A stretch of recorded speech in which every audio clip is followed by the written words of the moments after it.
500 ವರ್ಷದ ಹೋರಾಟದ ಫಲವಾಗಿ ಐತಿಹಾಸಿಕ ಕ್ಷಣಕ್ಕೆ ಸಾಕ್ಷಿಯಾದ ರಾಮಭಕ್ತ ಸಮೂಹ ಅಯೋಧ್ಯೆ ರಾಮ ಮಂದಿರಕ್ಕೆ ಶಿಲಾನ್ಯಾಸ ನೆರವೇರಿಸಿದ ಪ್ರಧಾನಿ ನರೇಂದ್ರ ಮೋದಿ. ದೇಶದೆಲ್ಲೆಡೆ ದೇವಸ್ಥಾನ ದೇವಾಲಯದಲ್ಲಿ ವಿಶೇಷ ಪೂಜೆ ಪುನಸ್ಕಾರ, ಶತಮಾನಗಳ ಕನಸು ನನಸಾದ ಸಂದರ್ಭ.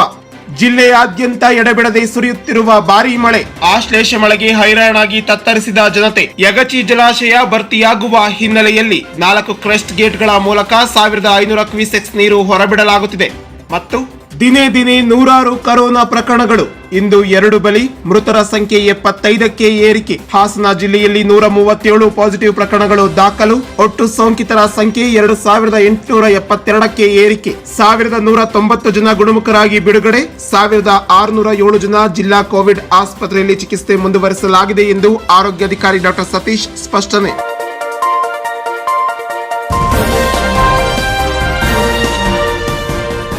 ಐತಿಹಾಸಿಕ ಕ್ಷಣಕ್ಕೆ ಸಾಕ್ಷಿಯಾದ ಬೇಲೂರಿನ ಭಕ್ತ ಸಮೂಹ ಅಯೋಧ್ಯೆ ರಾಮ ಮಂದಿರದ ಶಿಲಾನ್ಯಾಸ ನೆರವೇರಿಸಿದ ಸಂದರ್ಭದಲ್ಲಿ ಸಮಸ್ತ ಭಕ್ತರು ಶ್ರೀರಾಮನ ದೇವಾಲಯದಲ್ಲಿ ವಿಶೇಷ ಪೂಜೆಯನ್ನ ಸಲ್ಲಿಸಿದ್ರು. ಬೆಳಗಿನಿಂದಲೇ ಸಮಸ್ತ ಹಿಂದೂ ಬಾಂಧವರು ಹಬ್ಬದ ವಾತಾವರಣದಲ್ಲಿ ನಿರ್ಮಾಣವಾಗಿತ್ತು. ಪ್ರಮುಖ ಬೀದಿಗಳಲ್ಲಿ ಬೃಹತ್ ಧ್ವಜದ ಕಟ್ಟುವ ಮೂಲಕ ಪ್ರಮುಖ ವೃತ್ತದಲ್ಲಿ ಶ್ರೀರಾಮ ಭಾವಚಿತ್ರಕ್ಕೆ ವಿಶೇಷ ಪೂಜೆಯನ್ನ ಸಲ್ಲಿಸಿದ್ರು. ಇಲ್ಲಿನ ಶ್ರೀರಾಮ ಭಕ್ತರು ವಿಶ್ವ ಹಿಂದೂ ಪರಿಷತ್ ವತಿಯಿಂದ ಶ್ರೀ ಚನ್ನಕೇಶವ ಸ್ವಾಮಿಗೆ ವಿಶೇಷ ಪೂಜೆಯನ್ನ ಸಲ್ಲಿಸಲಾಯಿತು. ಅದರಂತೆ ತಾಲೂಕಿನಲ್ಲಿರುವ ಸುಮಾರು 227ಕ್ಕೂ ಹೆಚ್ಚು ದೇವಸ್ಥಾನಗಳಲ್ಲಿ ಏಕಕಾಲದಲ್ಲಿ ವಿಶೇಷ ಪೂಜೆಯನ್ನ ಸಲ್ಲಿಸಲಾಯಿತು. ತಾಲೂಕಿನ ಎಲ್ಲ ಭಕ್ತರಿಗೂ 20,000 ಲಡ್ಡುಗಳನ್ನ ವಿತರಿಸಲಾಯಿತು. ಅಯೋಧ್ಯೆಯಲ್ಲಿ ನಡೆಯುತ್ತಿದ್ದಂತಹ ಶಿಲಾನ್ಯಾಸದ ನೇರ ಪ್ರಸಾರವನ್ನ ಬಿಜೆಪಿ ಮಂಡಳದ ವತಿಯಿಂದ ಏರ್ಪಡಿಸಲಾಗಿತ್ತು. ಈ ಸಂದರ್ಭದಲ್ಲಿ ಶ್ರೀರಾಮ ಭಾವಚಿತ್ರಕ್ಕೆ ವಿಶೇಷ ಪೂಜೆಯನ್ನ ಸಲ್ಲಿಸಿ ಮಾತನಾಡಿದ ಬಿಜೆಪಿ ಜಿಲ್ಲಾಧ್ಯಕ್ಷ ಸುರೇಶ್ ಮಾತನಾಡಿ, ಸಾವಿರಾರು ವರ್ಷಗಳ ಇತಿಹಾಸವುಳ್ಳ ಅಯೋಧ್ಯೆಯಲ್ಲಿ 500 ವರ್ಷಗಳ ಹೋರಾಟದ ಫಲವಾಗಿ ಸಮಸ್ತ ಹಿಂದೂಗಳಿಗೆ ಐತಿಹಾಸಿಕ ಕ್ಷಣವನ್ನ ಕಣ್ತುಂಬಿಕೊಳ್ಳಲು ನಮ್ಮ ಪ್ರಧಾನಿ ನರೇಂದ್ರ ಮೋದಿಯವರು ಕಾರಣರಾಗಿದ್ದಾರೆ. ಪ್ರತಿಯೊಬ್ಬ ಹಿಂದೂಗಳು ಸಹ ತಮ್ಮ ಆರಾಧ್ಯ ದೇವರಾದಂತಹ ಶ್ರೀರಾಮ ಹಾಗೂ ಹನುಮನ ಪ್ರತಿಷ್ಠಾಪನೆಗೆ ಹಾಗೂ ಅಯೋಧ್ಯೆಯ ರಾಮ ಮಂದಿರದ ನಿರ್ಮಾಣ ಮಾಡುವುದಕ್ಕೆ ಈ ಒಂದು ಶುಭಗಳಿಗೆ ಬಂದೊದಗಿದೆ. ಈ ಸಂದರ್ಭದಲ್ಲಿ ಆಚರಣೆಯನ್ನ ಮಾಡಲಾಗುತ್ತಿದೆ. ಇದಕ್ಕಾಗಿ ಪ್ರತಿಯೊಬ್ಬರು ಸಹ ಜಾತಿ ಮತ ಭೇದ ಮರೆತು ಐತಿಹಾಸಿಕ ಕ್ಷಣವನ್ನ ಕಣ್ತುಂಬಿಕೊಳ್ಳುವುದರ ಜೊತೆಗೆ ಬರುವಂತಹ ಎಲ್ಲ ಭಕ್ತರಿಗೂ ಸಹ ಸಿಹಿಯನ್ನ ಹಂಚಿಸಲಾಗುತ್ತಿದೆ. ಜಿಲ್ಲಾ ಪಂಚಾಯತ್ ಮಾಜಿ ಸದಸ್ಯ ಅಮಿತ್ ಶೆಟ್ಟಿ ಮಾತನಾಡಿ, ತಾಲೂಕಿನಾದ್ಯಂತ ಇಂದು ಹನುಮನ ದೇವಾಲಯ ಸೇರಿದಂತೆ ಎಲ್ಲಾ ದೇವಾಲಯಗಳಲ್ಲೂ ವಿಶೇಷ ಪೂಜೆಯನ್ನ ಸಲ್ಲಿಸಲಾಗಿದೆ. ಅರೆಹಳ್ಳಿ, ಜಾವಗಲ್, ನಾಗಿನಹಳ್ಳಿ ಸೇರಿದಂತೆ ಮುಸ್ಲಿಂ ಬಾಂಧವರು ಕೂಡ ಈ ಐತಿಹಾಸಿಕ ಕ್ಷಣವನ್ನ ಆನಂದಿಸುವುದರ ಜೊತೆಗೆ ಸಿಹಿ ಹಂಚಿ ಸಂಭ್ರಮಿಸಿದ್ದಾರೆ. ಪಟ್ಟಣದ ವೀರಾಂಜನೇಯ ಸ್ವಾಮಿ ದೇವಸ್ಥಾನ, ಸೀತಾರಾಮಾಂಜನೇಯ ದೇವಸ್ಥಾನ, ವಜ್ರಾಂಜನೇಯ ದೇವಸ್ಥಾನ ಸೇರಿದಂತೆ ಹಲವು ದೇವಾಲಯಗಳಲ್ಲಿ ವಿಶೇಷ ಪೂಜೆ, ಅಭಿಷೇಕವನ್ನ ನೆರವೇರಿಸಲಾಗಿದೆ. ಇಡೀ ಹಿಂದೂ ಸಮುದಾಯಕ್ಕೆ ಒಂದು ಸಂಭ್ರಮದ ಆಚರಣೆ ಆಗಿದೆ. ಯಾಕೆಂದರೆ 500 ವರ್ಷದಿಂದ ಇದು ರಾಮ ಜನ್ಮಭೂಮಿ, ರಾಮ ಹುಟ್ಟಿದ ಜಾಗದಲ್ಲೇ ಒಂದು ದೇವಸ್ಥಾನವನ್ನು ಮಾಡಬೇಕು ಅಂತಕ್ಕಂಥ ಸಂಕಲ್ಪ ಏನಿತ್ತು ಹಿಂದೂ ಇದರಲ್ಲಿ, ಅದು ಇವತ್ತು ನೆರವೇರ್ತಾ ಇದೆ. ಈ ಒಂದು ಶುಭ ಗಳಿಗೆ ಇಡೀ ಭಾರತ ದೇಶದಲ್ಲಿರ್ತಕ್ಕಂಥ ಎಲ್ಲ ಹಿಂದೂಗಳಿಗೆ ಇವತ್ತು ಒಂದು ಸಂಭ್ರಮದ ಆಚರಣೆ, ಹಬ್ಬದ ಆಚರಣೆ ಆಗಿ ಪರಿಣಾಮವಾಗಿದೆ.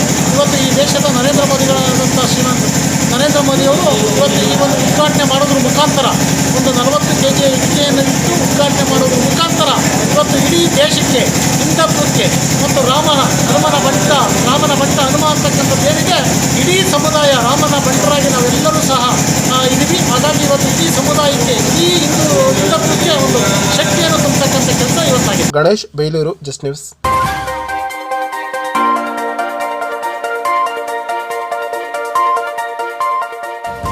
ಅಯೋಧ್ಯೆಯಲ್ಲಿ ಶ್ರೀರಾಮ ಭವ್ಯ ಮಂದಿರದ ಶಿಲಾನ್ಯಾಸದ ಕಾರ್ಯಕ್ರಮದ ಅಂಗವಾಗಿ ಹಾಸನ ನಗರದ ಶ್ರೀ ಸೀತಾರಾಮಾಂಜನೇಯ ದೇವಸ್ಥಾನದಲ್ಲಿ ವಿವಿಧ ಹೋಮ ಮತ್ತು ವಿಶೇಷ ಪೂಜೆಯನ್ನ ಬಿಜೆಪಿ ವತಿಯಿಂದ ನೆರವೇರಿಸಲಾಯಿತು. ಬೆಳಗ್ಗೆ 9 ಗಂಟೆಗೆ ಪ್ರಾರಂಭವಾದ ರಾಮತಾರಕ ಹೋಮವು ನಡೆದು 10:30ಕ್ಕೆ ಪೂರ್ಣಾಹುತಿ ಕಾರ್ಯವನ್ನ ನೆರವೇರಿಸಲಾಯಿತು. ಕೊನೆಯಲ್ಲಿ ಶ್ರೀ ಸೀತಾರಾಮಾಂಜನೇಯ ದೇವಸ್ಥಾನದಲ್ಲಿ ದೇವರಿಗೆ ವಿಶೇಷ ಪೂಜೆಯನ್ನ ಸಲ್ಲಿಸಲಾಯಿತು. ಬಂದ ಭಕ್ತಾದಿಗಳಿಗೆ ಪ್ರಸಾದವನ್ನ ವಿತರಿಸಲಾಯಿತು. ಕರೋನಾ ಇರುವುದರಿಂದ ಕೆಲವೇ ಜನರಿಗೆ ಸಾಮಾಜಿಕ ಅಂತರದಲ್ಲಿ ನಿಂತು ಮಾಸ್ಕ್ನೊಂದಿಗೆ ಪೂಜೆ ಕಾರ್ಯಕ್ರಮದಲ್ಲಿ ಪಾಲ್ಗೊಂಡಿದ್ದರು. ಇದೇ ವೇಳೆ ಮಾಧ್ಯಮಗಳೊಂದಿಗೆ ಮಾತನಾಡಿದ ಹೂಡಾ ಮಾಜಿ ಅಧ್ಯಕ್ಷ ಮತ್ತು ಬಿಜೆಪಿಯ ಮುಖಂಡರಾದಂತಹ ನೆವಿಲೆ ಅಣ್ಣಪ್ಪ ಮಾತನಾಡಿ, ಇಂದು ರಾಮ ಜನ್ಮಭೂಮಿಯಲ್ಲಿ ಭವ್ಯ ಶ್ರೀರಾಮ ಮಂದಿರದ ನಿರ್ಮಾಣಕ್ಕಾಗಿ ಶಿಲಾನ್ಯಾಸ ಕಾರ್ಯಕ್ರಮವನ್ನು ನಡೆಯುತ್ತಿರುವ ಹಿನ್ನೆಲೆಯಲ್ಲಿ ಹಾಸನ ಜಿಲ್ಲೆಯ ಎಲ್ಲಾ ದೇವಸ್ಥಾನಗಳಲ್ಲೂ ಎಲ್ಲಾ ವಿಶೇಷ ಪೂಜಾ ಕೈಂಕರ್ಯಗಳನ್ನು ನಡೆಸಲಾಗುತ್ತದೆ. ಹಾಸನ ಜಿಲ್ಲೆಯ ಹಾಸನ ನಗರದ ಶ್ರೀ ಸೀತಾರಾಮಾಂಜನೇಯ ದೇವಸ್ಥಾನದಲ್ಲಿ ವಿಶೇಷ ಪೂಜೆ ಹೋಮವನ್ನ ನೆರವೇರಿಸಲಾಗಿದೆ. ಕಳೆದ 500 ವರ್ಷಗಳ ಹೋರಾಟದ ಫಲವಾಗಿ ಭಾರತೀಯರಿಗೆ ಸಿಕ್ಕಿರುವ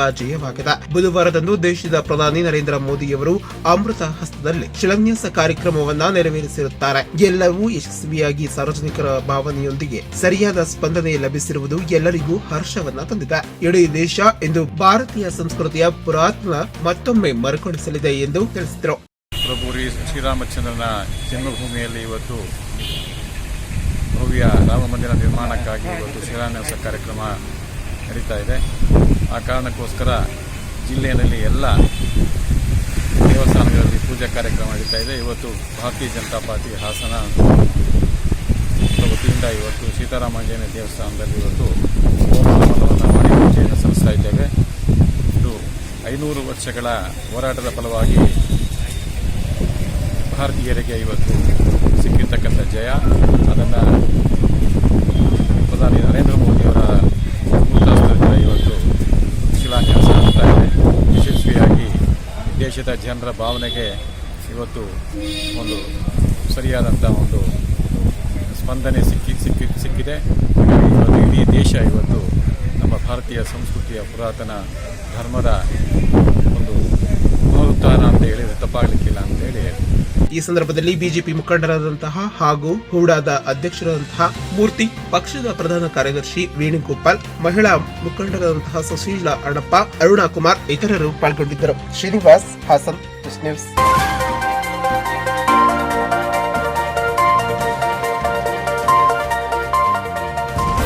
ಲೋಕಸಭೆ ಸದಸ್ಯರಾದ ಪ್ರಜ್ವಲ್ ರೇವಣ್ಣನವರ 30ನೇ ವರ್ಷದ ಜನ್ಮದಿನದ ಅಂಗವಾಗಿ ತಾಲೂಕಿನ ದೊಡ್ಡಪುರ ಗ್ರಾಮದಲ್ಲಿರುವ ಶ್ರೀ ಉದ್ಭವರಾಮೇಶ್ವರ ದೇವಸ್ಥಾನದಲ್ಲಿ ವಿಶೇಷ ಪೂಜೆಯನ್ನ ಸಲ್ಲಿಸಲಾಯಿತು. ಬೃಹತ್ ಕೇಕ್ ಅನ್ನ ಕತ್ತರಿಸಿ ಸ್ಥಳೀಯರಿಗೆ ಮಾಸ್ಕ್ ಹಾಗೂ ಸ್ಯಾನಿಟೈಸರ್ ಹಾಗೂ ಮಾತ್ರೆಗಳನ್ನ ವಿತರಿಸಲಾಯಿತು. ಮೊದಲು ಶ್ರೀ ಉದ್ಭವರಾಮೇಶ್ವರ ದೇವಸ್ಥಾನಕ್ಕೆ ತೆರಳಿ ಪ್ರಜ್ವಲ್ ರೇವಣ್ಣನವರ ಹೆಸರಿನಲ್ಲಿ ವಿಶೇಷವಾಗಿ ದೇವರಿಗೆ ಪೂಜೆಯನ್ನ ಸಲ್ಲಿಸಲಾಯಿತು.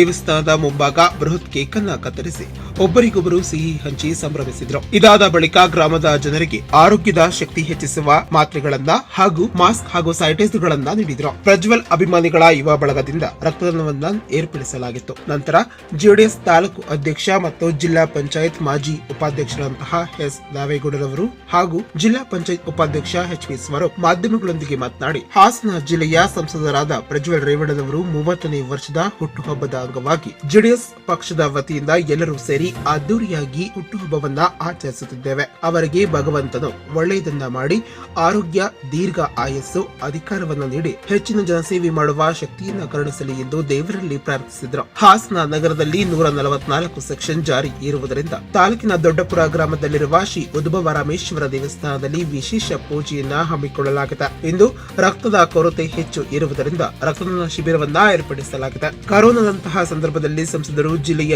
ಎಲ್ಲಾ ಭಾಗಗಳಲ್ಲೂ ತಿರುಗಿ ಜನರಿಗೆ ಶಕ್ತಿ ತುಂಬುವ ಕೆಲಸವನ್ನ ಮಾಡಿದ್ದಾರೆ. ಹುಟ್ಟುಹಬ್ಬದ ಸಂದರ್ಭದಲ್ಲೂ ಮನುಷ್ಯನ ಶಕ್ತಿ ಹೆಚ್ಚಿಸುವಂತಹ ವಿಟಮಿನ್ ಮಾತ್ರೆಗಳನ್ನ ಹಾಗೂ ಇಮ್ಯುನಿಟಿ ಮಾತ್ರೆಗಳನ್ನ ವಿತರಿಸಲಾಗುತ್ತದೆ. ಯುವ ಮುಖಂಡರು ಇನ್ನು ಸಮಾಜ ಸೇವೆಯ ಮಾಡುವ ಶಕ್ತಿ ದೇವರು ಕೊಡಲಿ ಎಂದು ಪ್ರಾರ್ಥಿಸಿದರು. ಮಾಜಿ ಪ್ರಧಾನಿ ಎಚ್ ಡಿ ದೇವೇಗೌಡರವರು, ಮಾಜಿ ಸಚಿವ ಎಚ್ ಡಿ ರೇವಣ್ಣನವರು, ಭವಾನಿ ರೇವಣ್ಣನವರು, ಸೂರಜ್ ಇವರಿಗೆ ಶಕ್ತಿಯನ್ನು ನೀಡಿ ಸಮಾಜ ಸೇವೆಯಲ್ಲಿ ಸಲ್ಲಿಸಲು ಅವಕಾಶವನ್ನ ಕಲ್ಪಿಸಲಿ ಎಂದು ದೇವರಲ್ಲಿ ಪ್ರಾರ್ಥಿಸುವುದಾಗಿ ತಿಳಿಸಿದರು.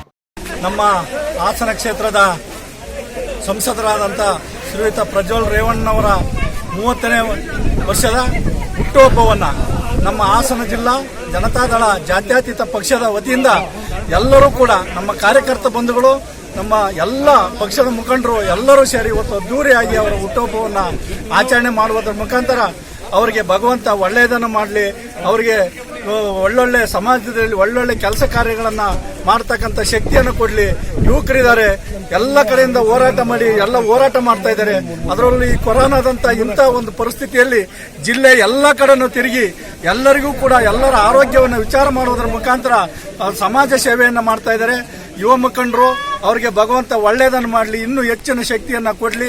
ಅದೇ ರೀತಿ ನಮ್ಮ ಎಚ್ ಡಿ ರೇವಣ್ಣ ಸಾಹೇಬ್ರವರಿಗೆ, ನಮ್ಮ ನಾಯಕರಾದಂಥ ದೇವೇಗೌಡರು, ಭವಾನಿ ಮೇಡಮ್ ರವರಿಗೆ ಎಲ್ಲರಿಗೂ ಕೂಡ ಭಗವಂತ ಎಚ್ ಡಿ ಕುಮಾರಸ್ವಾಮಿ ಅವರಿಗೆ ಎಲ್ಲರಿಗೂ ಒಳ್ಳೆಯದಾಗಲಿ ಅಂತ ಹೇಳಿ ಹಾರೈಸಿ, ಅದರಲ್ಲೂ ಕೂಡ ವಿಶೇಷವಾಗಿ ಪ್ರಜ್ವಲ್ ರೇವಣ್ಣವರಿಗೆ ಭಗವಂತ ದೀರ್ಘಾಯಸ್ಸು ಮತ್ತು ಸಮಾಜ ಸೇವೆಯಲ್ಲಿ ಇನ್ನೂ ನಮ್ಮ ಯುವ ನಾಯಕರಾದಂತಹ ಪ್ರಜ್ವಲ್ ರೇವಣ್ಣ, ಸಂಸದರಾದ ಪ್ರಜ್ವಲ್ ರೇವಣ್ಣವರು ಹಾಗೂ ನಮ್ಮ ಜಾತ್ಯತೀತ ಜನತಾದಳದ ಮುಂದಿನ ಯುವ ಸಾರಥಿ ಪ್ರಜ್ವಲ್ ರೇವಣ್ಣವರ ಇವತ್ತು 30ನೇ ಹುಟ್ಟುಹಬ್ಬದ ಶುಭಾಶಯವನ್ನು ಕೋರ್ತಾ, ಇವತ್ತು ಹಾಸನ ಸಿಟಿಯಲ್ಲಿ ಇವತ್ತು 144 ಸೆಕ್ಷನ್ ಜಾರಿ ಇರೋದ್ರಿಂದ ನಾವೆಲ್ಲರೂ ಕೂಡ ಯಾರು ಕರ್ತವ್ಯವನ್ನು ನಾವು ಲೋಪದೋಷ ಮಾಡಬಾರ್ದು ಅಂತ ನಾವು ಇವತ್ತು ದೊಡ್ಡಪುರ ಗ್ರಾಮದಲ್ಲಿ ಭಗವಂತನ ಈಶ್ವರ ಸನ್ನಿಧಾನದಲ್ಲಿ ನಾವು ಇವತ್ತು ಹುಟ್ಟುಹಬ್ಬನ ಆಚರಿಸ್ತೀವಿ. ಇದೇ ಸಂದರ್ಭದಲ್ಲಿ ಅವರ ಹುಟ್ಟುಹಬ್ಬ ಪ್ರಯುಕ್ತ ಒಂದು ರಕ್ತದಾನ ಶಿಬಿರ, ಇವತ್ತು ರಕ್ತದಾನ ಕೋವಿಡ್-19 ಬಳಲುತ್ತಿದ್ದರಿಂದ ರಕ್ತದ ತುಂಬಾ ಒಂದು ಅವಶ್ಯಕತೆ ಇರೋದ್ರಿಂದ ಇವತ್ತು ಅದನ್ನು ಕೂಡ ನಾವು ಹಮ್ಮಿಕೊಂಡು ಇವತ್ತು ಪ್ರಜ್ವಲ್ ರೇವಣ್ಣವರು ಇವತ್ತು ಏನು ಇಮ್ಯುನಿಟಿ ಬೂಸ್ಟರ್ ಮಾತ್ರೆಯನ್ನ ಮತ್ತೆ ಈ ಇದನ್ನು ಕೂಡ ವಿಟಮಿನ್ ಸಿ ಮಾತ್ರೆಯನ್ನು ಕೂಡ ಎಲ್ಲ ಹಾಸನದ ಕೋವಿಡ್ ಪೇಷಂಟ್ಸ್ಗಳಿಗೆ ಅಂತ ಎಲ್ಲ ಸಾರ್ವಜನಿಕರಿಗೆ ಕೊಡೋಕ್ಕೆ ಅವರೇ ಖುದ್ದಾಗಿ ಕಳಿಸ್ಕೊಟ್ಟಿದ್ದಾರೆ. ಇದನ್ನು ಕೂಡ ನಾವು ಇವತ್ತು ಸಾಂಕೇತಿಕವಾಗಿ ಇಲ್ಲಿ ಊರಿನಲ್ಲಿ ಹಂಚಿ ಇವತ್ತು ಗೌರ್ಮೆಂಟ್ ಹಾಸ್ಪಿಟಲ್ DHO ಸಾಹೇಬರಿಗೂ ಎಲ್ಲ ಕೋವಿಡ್ ಪೇಷಂಟ್ಸ್ ಕೊಡೋಕ್ಕೆ ನಾವು ಈ ಸಂದರ್ಭದಲ್ಲಿ ಕೊಡ್ತಾ ಭಗವಂತ ಹೆಚ್ಚಿನ ಇನ್ನೂ ಒಂದು ಅಧಿಕಾರವನ್ನು ಇನ್ನೂ ದೊಡ್ಡ ಮಟ್ಟದಲ್ಲಿ ಬೆಳೆಯಲಿ ಅಂತ ನಾವು ಭಗವಂತನಲ್ಲಿ ಈಶ್ವರನಲ್ಲಿ ಪ್ರಾರ್ಥಿಸ್ತಾ ನಾವು ಇವತ್ತು ಎಲ್ಲ ನಮ್ಮ ಕಾರ್ಯಕರ್ತರು ಹಾಗೂ ಪಕ್ಷದ ಅಭಿಮಾನಿಗಳು ಪ್ರಜ್ವಲ್ ರೇವಣ್ಣವರ ಬ್ರಿಗೇಡ್ ವತಿಯಿಂದ ಹಾಗೂ ಮತ್ತೆ KRP ಎಲ್ಲ ವತಿಯಿಂದ ಇವತ್ತು ಅದ್ದೂರಿಯಾಗಿ ನಾವು ಒಂದು ಕಾರ್ಯಕ್ರಮ ಹಮ್ಮಿಕೊಂಡಿದ್ದೇವೆ. ಇದೇ ವೇಳೆ ಜೆಡಿಎಸ್ ಮುಖಂಡರಾದಂತಹ ಗಿರೀಶ್ ಚನ್ನವೀರಪ್ಪ, ಅಗಿಲೆ ಯೋಗೇಶ್, HDCS ಬ್ಯಾಂಕಿನ ಸದಸ್ಯರಂತಹ ಬಿದಿಗೆರೆ ಜಯರಾಮ್, ತಾಲೂಕು ಪಂಚಾಯತ್ ಮಾಜಿ ಅಧ್ಯಕ್ಷ BT ಸತೀಶ್, ಅಪ್ಪಣ್ಣೇಗೌಡ, ಪ್ರೇಮಮ್ಮ, APMCಯ ಮಾಜಿ ಅಧ್ಯಕ್ಷ ಲಕ್ಷ್ಮಣ್, ನಿರ್ಮಲ್, ಗಿರೀಶ್ ಸೇರಿದಂತೆ ಮತ್ತಿತರರು ಪಾಲ್ಗೊಂಡಿದ್ದರು. Srinivas, Hassan, just news.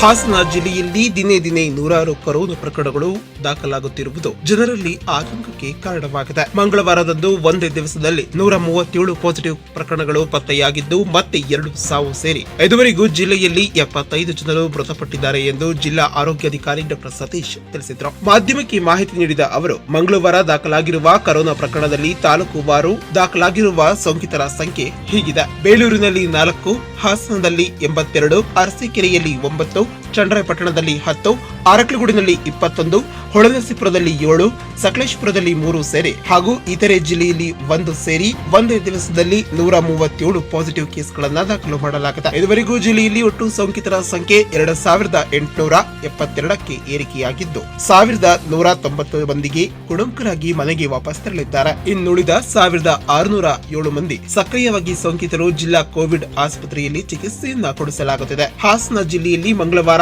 3 ಜನರು ಮೃತಪಟ್ಟಿದ್ದು, ಕೊರೋನಾದಿಂದ ಇದುವರೆಗೂ ಜಿಲ್ಲೆಯಲ್ಲಿ 75 ಜನರು ಕೊರೋನಾದಿಂದ ಸಾವನ್ನಪ್ಪಿದ್ದಾರೆ. ದಿನೇ ದಿನೇ ಕೊರೋನಾ ಉಲ್ಬಣವಾಗುತ್ತಿರುವ ಹಿನ್ನೆಲೆಯಲ್ಲಿ ಯಾರಿಗಾದರೂ ಉಸಿರಾಟದಲ್ಲಿ ತೊಂದರೆ, ಜ್ವರ, ಶೀತ, ನೆಗಡಿ, ಕೆಮ್ಮು ಇಂತಹ ಗುಣಲಕ್ಷಣಗಳು ಕಂಡುಬಂದಲ್ಲಿ ಹಿಮ್ಸ್ ಅಥವಾ ಸಾರ್ವಜನಿಕರ ಆಸ್ಪತ್ರೆ ಸೇರಿದಂತೆ ಆರೋಗ್ಯ ಕೇಂದ್ರಕ್ಕೆ ಭೇಟಿ ನೀಡಿ ತಪಾಸಣೆಗೆ ಒಳಪಡಬೇಕು. ಸಾರ್ವಜನಿಕರು ಕಡ್ಡಾಯವಾಗಿ ಸಾಮಾಜಿಕ ಅಂತರವನ್ನು ಕಾಯ್ದುಕೊಳ್ಳುವ ಮೂಲಕ ಉತ್ತಮ ದರ್ಜೆಯ ಮಾಸ್ಕ್ ಅನ್ನು ಧರಿಸಿ ಸ್ಯಾನಿಟೈಸರ್ ಅನ್ನು ಬಳಕೆ ಮಾಡಬೇಕು. ಸಭೆ ಸಮಾರಂಭವನ್ನ ಆದಷ್ಟು ಕಡಿಮೆ ಮಾಡುವ ಮೂಲಕ ಕೊರೋನಾ ಸೋಂಕನ್ನು ತಡೆಗಟ್ಟುವಲ್ಲಿ ಎಲ್ಲರೂ ಸಹಕರಿಸಬೇಕು ಎಂದು ಜಿಲ್ಲಾ ಆರೋಗ್ಯಾಧಿಕಾರಿ ಡಾ ಸತೀಶ್ ಮನವಿ ಮಾಡಿದರು. ನಿನ್ನೆಯಿಂದ ಇವತ್ತಿನವರೆಗೆ ಸುಮಾರು 137 ಕೋವಿಡ್ ಪಾಸಿಟಿವ್ ಪ್ರಕರಣಗಳು ಜಿಲ್ಲೆಯಲ್ಲಿ ದಾಖಲಾಗಿದೆ. ಒಟ್ಟು ಪಾಸಿಟಿವ್ ಪ್ರಕರಣಗಳ ಸಂಖ್ಯೆ 2872. ಇವತ್ತಿನ ದಿವಸ 88 ಜನ ಡಿಸ್ಚಾರ್ಜ್ ಆಗಿ ಮನೆಗೆ ತೆರಳಿದ್ದಾರೆ. ಒಟ್ಟು ನಮ್ಮ ಜಿಲ್ಲೆಯಲ್ಲಿ ಡಿಸ್ಚಾರ್ಜ್ ಆಗಿರುವಂಥದ್ದು 1190 ಜನ. ಒಟ್ಟು ಆ್ಯಕ್ಟಿವ್ ಕೇಸಸ್ ಇರೋವಂಥದ್ದು 1607 ಆ್ಯಕ್ಟಿವ್ ಕೇಸಸ್ಸು ನಮ್ಮ ಜಿಲ್ಲೆಯಲ್ಲಿ ಇದೆ. ಇವತ್ತಿನ ದಿವಸ 50 ವರ್ಷದ ಒಬ್ಬರು ಮಹಿಳೆ ಬೇಲೂರಿಗೆ ತಾಲೂಕಿಗೆ ಸೇರಿದವರು. ಅವರು ಉಸಿರಾಟದ ತೊಂದರೆಯಿಂದ ಬಳಲ್ತಾ ಇದ್ದರು. ಅವರಿಗೆ ಸಕ್ಕರೆ ಕಾಯಿಲೆ ಮತ್ತು BP ಕಾಯಿಲೆ ಮತ್ತು ಕಿಡ್ನಿ ಕಾಯಿಲೆ ಕೂಡ ಇತ್ತು. ಅವರು ಇವತ್ತು ಹಿಮ್ಸ್ ಆಸ್ಪತ್ರೆಯಲ್ಲಿ ಮೃತಪಟ್ಟಿದ್ದಾರೆ. ಇನ್ನೊಬ್ಬರು 62 ವರ್ಷದ ಪುರುಷರು, ಅವರು ಹೊಳೆನರಸೀಪುರ ತಾಲೂಕಿಗೆ ಸೇರಿದವರು. ಅವರು ಕೂಡ ಉಸಿರಾಟದ ತೊಂದರೆಯಿಂದ ಬಳಲ್ತಾ ಇದ್ದರು. ಅವರು ಕೂಡ ಮೃತಪಟ್ಟಿದ್ದಾರೆ. ಇವರನ್ನು ನಿಯಮಾನುಸಾರ ಅವರ ಅಂತ್ಯಕ್ರಿಯೆ ನೆರವೇರಿಸಲಾಗಿದೆ. ಒಟ್ಟು ಜಿಲ್ಲೆಯಲ್ಲಿ ಇದುವರೆಗೆ ಮೃತಪಟ್ಟವರ ಸಂಖ್ಯೆ 75 ಆಗಿದೆ. ಒಟ್ಟು 39 ಜನ ICUನಲ್ಲಿ ಚಿಕಿತ್ಸೆಯನ್ನು ಪಡೀತಾ ಇದ್ದಾರೆ. ತಾಲೂಕುವಾರು ಅರಕಲಗೂಡಲ್ಲಿ 21 ಪ್ರಕರಣ, ಅರಸೀಕೆರೆಯಲ್ಲಿ 9, ಬೇಲೂರಲ್ಲಿ 4 ಪ್ರಕರಣ, ಚನ್ನರಾಯಪಟ್ಟಣದಲ್ಲಿ 10, ಹಾಸನದಲ್ಲಿ 82 ಪ್ರಕರಣ, ಹೊಳೆನರಸೀಪುರದಲ್ಲಿ 7, ಸಕಲೇಶಪುರದಲ್ಲಿ 3, ಒಟ್ಟು 137 ಪ್ರಕರಣ ಜಿಲ್ಲೆಯಲ್ಲಿ ದಾಖಲಾಗಿದೆ. ಈಗಾಗಲೇ ನಾವು ಎಲ್ಲರಿಗೂ ತಿಳಿದಿರೋ ಹಾಗೆ ಯಾರು ಕೋವಿಡ್ ಪಾಸಿಟಿವ್ ಪ್ರಕರಣ ವರದಿಯಾಗಿದ್ದು ಅವರಿಗೆ ಯಾವುದೇ ರೋಗ ಲಕ್ಷಣಗಳು ಇಲ್ಲದೇ ಇದ್ದರೆ ಮತ್ತು ಅವರ ಆರೋಗ್ಯ ಸ್ಥಿತಿ ಕೂಡ ನಾರ್ಮಲ್ ಇದ್ದರೆ ಅವರನ್ನು ಹೋಮ್ ಐಸೋಲೇಷನನ್ನು ಮಾಡ್ತಾ ಇದ್ದೇವೆ. ಅದರಿಂದ ಸಾರ್ವಜನಿಕರು ಅನಗತ್ಯವಾಗಿ ಭಯಪಡುವಂಥದ್ದಿಲ್ಲ. ಅವರನ್ನು ಕಳಂಕಿತರಂತೆ ನೋಡಬಾರ್ದು. ಅವರಿಗೆ ಆತ್ಮಸ್ಥೈರ್ಯವನ್ನು ತುಂಬಬೇಕು. ಅವ್ರು ಯಾರು ಅವರನ್ನು ಮನೆಯಲ್ಲಿ ಇದ್ದಾರೆ, ಮನೆಯವರು ಆಗಿರ್ಬೋದು, ಅವರ ಸಾಮಾಜಿಕ ಅಂತರವನ್ನು ಕಾಪಾಡಬೇಕು. ಅವರಿಗೆ ನಾವು ಏನು ಗೈಡ್ಲೈನ್ಸ್ ಪ್ರಕಾರ ನಿಯಮಾನುಸಾರ ನಾವು ಆಹಾರನ ಹೇಳಿದ್ದೀವಿ ಅದನ್ನು ಕೊಡಬೇಕು. ಮತ್ತು ಔಷಧಿ ಉಪಚಾರವನ್ನು ಕೂಡ ಸಮಯಕ್ಕೆ ಸರಿಯಾಗಿ ಮಾಡಬೇಕು. ಜೊತೆಗೆ ಸಾರ್ವಜನಿಕರಲ್ಲಿ ಇಲಾಖೆಯ ವತಿಯಿಂದ ಮನವಿ ಏನಂದರೆ, ಯಾರಾದರೂ ಜ್ವರ, ಕೆಮ್ಮು, ನೆಗಡಿ, ಶೀತ ಅಥವಾ ಬೇರೆ ಯಾವುದಾದ್ರೂ ಕೋವಿಡ್ ಸಿಂಪ್ಟಮ್ಸ್ ಇದ್ದರೆ ತಕ್ಷಣ ನಮ್ಮ ಸಾರ್ವಜನಿಕ ಆಸ್ಪತ್ರೆ, ಪ್ರಾಥಮಿಕ ಆರೋಗ್ಯ ಕೇಂದ್ರ ಮತ್ತು ಇಮ್ಸ್ ಆಸ್ಪತ್ರೆಯಲ್ಲಿ ತಮ್ಮ ಗಂಟಲು ದ್ರವವನ್ನು ಪರೀಕ್ಷೆ ಮಾಡಿಸ್ಕೋಬೇಕು. ಆ ಮೂಲಕ ಈ ಒಂದು ಕೋವಿಡ್ ನಿಯಂತ್ರಣದಲ್ಲಿ ತಾವೆಲ್ಲರೂ ಕೂಡ ಸಹಕಾರ ನೀಡಬೇಕು ಅಂತ.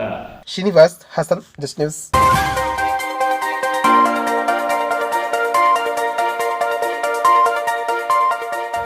ಬೇಲೂರು ತಾಲೂಕಿನಲ್ಲಿ ಎಡೆಬಿಡದೆ ಸುರಿಯುತ್ತಿರುವ ಭಾರೀ ಮಳೆಯಿಂದಾಗಿ ಯಗಚಿ ಜಲಾಶಯ ಭರ್ತಿಯಾಗಿರುವ ಹಿನ್ನೆಲೆಯಲ್ಲಿ ಮುಂಜಾಗ್ರತೆ ಕ್ರಮವಾಗಿ 4 ಕ್ರೆಸ್ಟ್ ಗೇಟ್ಗಳ ಮೂಲಕ ಸುಮಾರು 1500 ಕ್ಯೂಸೆಕ್ಸ್ ನೀರನ್ನ ಹೊರಬಿಡಲಾಗುತ್ತಿದೆ ಎಂದು ಯಗಚಿ ಇಂಜಿನಿಯರ್ ತಿಮ್ಮೇಗೌಡ ತಿಳಿಸಿದ್ದಾರೆ. 2 ದಿನಗಳ ಹಿಂದೆಯಿಂದ ಸುರಿಯುತ್ತಿರುವ ಯಗಚಿ ಹಿನ್ನೀರಿನ ಪ್ರದೇಶಗಳಾದಂತಹ ಚಿಕ್ಕಮಗಳೂರು, ಮೂಡಿಗೆರೆ ಹಾಗೂ ಬೇಲೂರಿನಲ್ಲಿ ವ್ಯಾಪಕವಾಗಿ ಮಳೆಯಾಗುತ್ತಿರುವ ಹಿನ್ನೆಲೆಯಲ್ಲಿ ಯಗಚಿ ಜಲಾಶಯಕ್ಕೆ 1700 ಕ್ಯೂಸೆಕ್ಸ್ ನೀರನ್ನ ಹರಿದು ಬರುತ್ತಿದ್ದು 1500 ಕ್ಯೂಸೆಕ್ಸ್ ನೀರನ್ನ ಹೊರಬಿಡಲಾಗುತ್ತಿದೆ.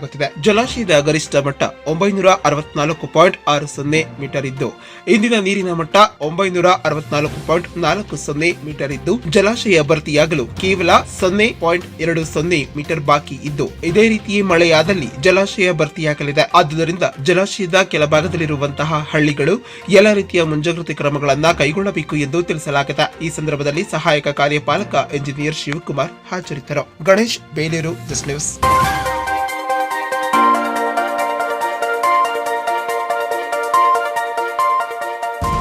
ಹೊಳೆನರಸೀಪುರ ಪಟ್ಟಣದಲ್ಲಿ ಪ್ರಜ್ವಲ್ ಯುವ ಬ್ರಿಗೇಡ್ ಸದಸ್ಯರು ಕರೋನಾ ಮುಂಜಾಗ್ರತೆ ಕ್ರಮಗಳ ಉಪಯುಕ್ತ ಪದಾರ್ಥಗಳನ್ನು ವಿತರಿಸಿದರು. ಪ್ರಜ್ವಲ್ ಯುವ ಬ್ರಿಗೇಡ್ ಸದಸ್ಯ ಸುಪ್ರೀತ್ ಪಾಸ್ವಾನ್ ಮಾತನಾಡಿ, ಲೋಕಸಭೆ ಸದಸ್ಯ ಪ್ರಜ್ವಲ್ ರೇವಣ್ಣನವರ ಜನ್ಮದಿನವನ್ನು ಸರಳವಾಗಿ ಆಚರಿಸಲಾಗುತ್ತದೆ. ಅವರ ಸೂಚನೆಯಂತೆ ಕರೋನಾ ವಾರಿಯರ್ಸ್ಗಳಾದಂತಹ ನಗರ ಹಾಗೂ ಗ್ರಾಮಾಂತರ ಪೊಲೀಸ್ ಠಾಣೆಯ ಸಿಬ್ಬಂದಿಗಳು ಮತ್ತು ಪೌರ ಕಾರ್ಮಿಕರ ಜೀವನ ನಡೆಸಲು ಶ್ರಮಿಸುತ್ತಿರುವಂತಹ ಸಂದರ್ಭದಲ್ಲಿ ಹೂ, ಹಣ್ಣು, ತರಕಾರಿ ಹಾಗೂ ರಸ್ತೆ ಬದಿಯ ವ್ಯಾಪಾರಿಗಳಿಗೆ ಮಾಸ್ಕ್ ಹಾಗೂ ಸ್ಯಾನಿಟೈಸರ್ ಮತ್ತು ರೋಗ ನಿರೋಧಕ ಶಕ್ತಿಯನ್ನ ಹೆಚ್ಚಿಸುವಂತಹ ಹೋಮಿಯೋಪತಿ ಮಾತ್ರೆಗಳನ್ನು ವಿತರಿಸಲಾಗುತ್ತಿದೆ ಎಂದು ತಿಳಿಸಿದರು. ಪ್ರಜ್ವಲ್ ಯುವ ಬ್ರಿಗೇಡ್ ಸದಸ್ಯರಂತಹ ಕೃಷ್ಣಮೂರ್ತಿ, ಇಲಿಯಾಸ್, ಪೂರ್ಣೇಶ್, ಸಂದೇಶ್, ಚೇತನ್, ಸಚಿನ್ ಇತರರು ಹಾಜರಿದ್ದರು. Ravikumar, Holenarasipur, just news.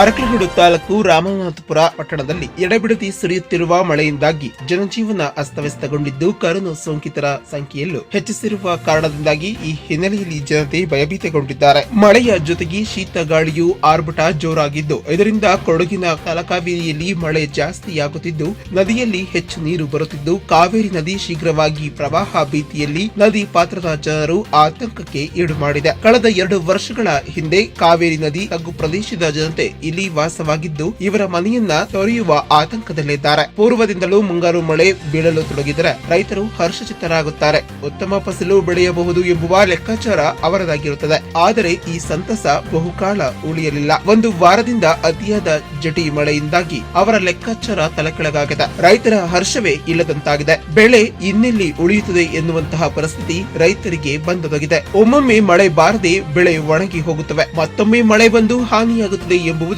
ರಾಮನಾಥಪುರದ ತಂಬಾಕು ಮಂಡಳಿಯ ವ್ಯಾಪ್ತಿಯ ಈ ಭಾಗದ ಕೃಷಿಕರ ಪರಿಸ್ಥಿತಿಯಾಗಿದೆ. ಇದನ್ನ ಗಮನಿಸಿದರೆ ನಿಜಕ್ಕೂ ಶೋಚನೀಯ. ಇಲ್ಲಿನ ತಂಬಾಕು ಹರಾಜು ಮಾರುಕಟ್ಟೆಯಲ್ಲಿ ಫ್ಲಾಟ್ ಫಾರಂ 7 ಹಾಗೂ 63ರ ವ್ಯಾಪ್ತಿಗೆ ಬರುವ ಸುಮಾರು 50,000 ತಂಬಾಕು ಬೆಳೆಗಾರರು ಈ ಹರಾಜು ಮಾರುಕಟ್ಟೆಯ ವ್ಯಾಪ್ತಿಗೆ ಬರುವ ಮಲ್ಲಿಪಟ್ಟಣ, ದೊಡ್ಡಮಗ್ಗಿ, ಕೊಡನೂರು, ಸೋಮವಾರಪೇಟೆ ಕಡೆ ಅತಿ ಹೆಚ್ಚು ಹೊಗೆಸೊಪ್ಪು, ಶುಂಠಿ, ಆಲೂಗೆಡ್ಡೆ ತೀವ್ರ ಹಾನಿಯಾಗುತ್ತಿದ್ದು ಕೈಗೆ ಬಂದ ತುತ್ತು ಬಾಯಿಗೆ ಬರಲಿಲ್ಲ ಎಂದಂತಾಗಿದೆ ರೈತರ ಬದುಕು. ಇದರಿಂದಾಗಿ ರೈತರು ಕಂಗಾಲಾಗಿ ಕೊಡುತ್ತಿದ್ದಾರೆ. ಅಂತೂ ಇಂತೂ ಕಳೆದ 1 ತಿಂಗಳಿಂದ ಆಗಾಗ ಅಲ್ಪ ಸ್ವಲ್ಪ ಬೀಳುತ್ತಿದ್ದ ಮಳೆಗೆ ಅಂದಾತ ಮೊಗದಲ್ಲಿ ಮಂದಹಾಸ ತಂದಿತ್ತು ಎನ್ನುವ ಮಟ್ಟಿಗೆ ಮಳೆಯು ಸತತ ಬಿರು ಬೇಸಿಗೆಯಿಂದ ಬಳಲುತ್ತಿದ್ದ ರೈತರಿಗೆ ಹಾಗೂ ಭೂಮಿಗೆ ತಂಪನ್ನ ನೀಡಿತ್ತು. ಮಳೆಗಾಗಿ ಮುಗಿಲು ನೋಡುತ್ತಿದ್ದ ರೈತಾಪಿ ವರ್ಗದವರಿಗೆ ಕೃಷಿ ಕಾರ್ಯಗಳಿಗೆ ಉತ್ತಮ ರೀತಿಯ ವಿವಿಧ ಬೆಳೆಗಳಿಗೆ ಬಿತ್ತನೆ ಮಾಡಿದ್ರು. ತಾಲೂಕಿನಲ್ಲಿ ಮೊದಲನೆಯ ಹಂತದಲ್ಲಿ ಹೊಗೆಸೊಪ್ಪು, ಹಲವು ಕಡೆಗಳಲ್ಲಿ ಇನ್ನು ಸ್ವಲ್ಪ ದಿವಸಗಳಲ್ಲಿ ಕ್ಯೂರಿಂಗ್ ಹಂತದಲ್ಲಿದ್ದು ಅತಿವೃಷ್ಟಿಯಿಂದಾಗಿ ಕೆಲವು ಕಡೆ ಜಮೀನಿನಲ್ಲಿ ನೀರು ನಿಂತಿರುವುದರಿಂದ ಹೊಗೆಸೊಪ್ಪು, ಶುಂಠಿ, ಆಲೂಗೆಡ್ಡೆ, ಜೋಳ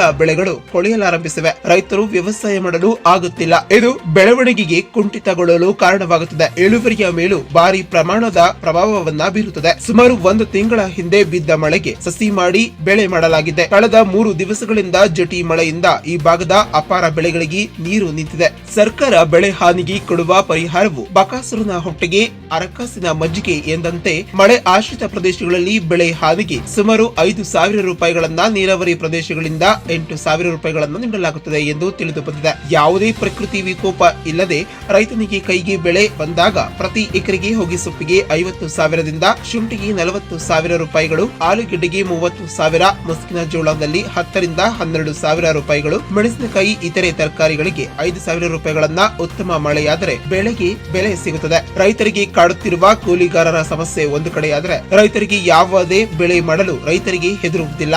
ಆದರೆ ಇತ್ತೀಚಿನ ಕಾರ್ಮಿಕರು ಕೂಲಿಗಾರರು ಸಿಗದ ಕಾರಣ ಮನೆಯವರಿಂದ ಎಷ್ಟು ಮಾಡಿಸಲು ಸಾಧ್ಯ ಎಂಬುವ ಆಲೋಚನೆಗೆ ಬೆಳೆಗಾರರು ಬಂದಿದ್ದಾರೆ. ಕೈತುಂಬ ಹಣ ನೀಡಿದ್ರೂ ಉಳುಮೆಗೆ ಜನ ಸಿಗುತ್ತಿಲ್ಲ. ಕಳೆದ 25ರಿಂದ 30 ವರ್ಷಗಳಿಂದಲೂ ಸತತವಾಗಿ ಆಳು ಬೆಳೆಯನ್ನ ನಂಬಿಕೊಂಡು ಜೀವನ ಸಾಗಿಸುತ್ತಿರುವಂತಹ ರೈತರಂತೂ ಬೆಳೆ ಇಲ್ಲದೆ ಕಂಗಾಲಾಗಿದ್ದಾರೆ. ಆದರೆ ಕಳೆದ ವರ್ಷದಿಂದ ಕೂಲಿ ಕಾರ್ಮಿಕರು ತೊಂದರೆಯಿಂದ ಆಲೂಗೆಡ್ಡೆಯನ್ನು ಸಹ ಬೆಳೆಯಲು ಕಡಿಮೆ ಮಾಡಿದ್ದೇವೆ ಎನ್ನುತ್ತಾರೆ ಕೆಲ ರೈತರು. ಈ ಬಾರಿ ಮುಂಗಾರು ಮಳೆಗಳಲ್ಲಿ ಕೈಕೊಟ್ಟ ಕಾರಣದಿಂದಾಗಿ 1 ತಿಂಗಳ ನಂತರ 3 ದಿವಸದಲ್ಲಿ ಕೊಡಗಿನಲ್ಲಿ ಜಟಿ ಮಳೆಯಾಗಿ ಹಾರಂಗಿ, ಹೇಮಾವತಿ, ಕಾವೇರಿ ನದಿಗೆ ನೀರು ಹರಿಯುತ್ತಿರುವುದರಿಂದ ನೀರಾವರಿ ಪ್ರದೇಶಗಳಲ್ಲಿ ಭತ್ತದ ಮಡಿ ಮಾಡಲು ಈ ವೇಳೆ ಸಕಾಲವಾಗಿದೆ. ತಕ್ಷಣವೇ ಈ ಭಾಗದಲ್ಲಿರುವಂತಹ ಕಟ್ಟೆಪುರ ಕೃಷ್ಣರಾಜ ಅಣೆಕಟ್ಟೆಗೆ ಎಡದಂಡೆ ಹಾಗೂ ಬಲದಂಡೆಯ ನಾಲೆಯಲ್ಲಿ, ಹಾರಂಗಿ ಕಟ್ಟೆಯ ಎಡದಂಡೆ ಹಾಗೂ ಬಲದಂಡೆಯ ನಾಲೆಗಳಲ್ಲಿ, ಹೇಮಾವತಿಯ ಎಡದಂಡೆ ಹಾಗೂ ಕಟ್ಟೆಗಳಲ್ಲಿ ನಾಲೆಗಳಿಗೆ ನೀರನ್ನ ಬಿಡಲು ನೀರಾವರಿ ಪ್ರದೇಶದಲ್ಲಿ ಭತ್ತದ ಮಡಿ ಮಾಡಲು ಸಕಾಲವಾಗಿದೆ. ಉತ್ತಮ ಇಳುವರಿ ಹಾಗೂ ಉತ್ತಮ ಭತ್ತ ಬೆಳೆಯಲು ಅನುಕೂಲವಾಗುತ್ತದೆ ಎನ್ನುತ್ತಾರೆ ರೈತರು. ಹಾಗಾಗಿ ನೀರನ್ನ ಒದಗಿಸಲು ರೈತರು ಮನವಿ ಮಾಡಿದ್ದಾರೆ. ಶ್ರೀನಿವಾಸ್, ಅರಕಲಗೂಡು, ನ್ಯೂಸ್.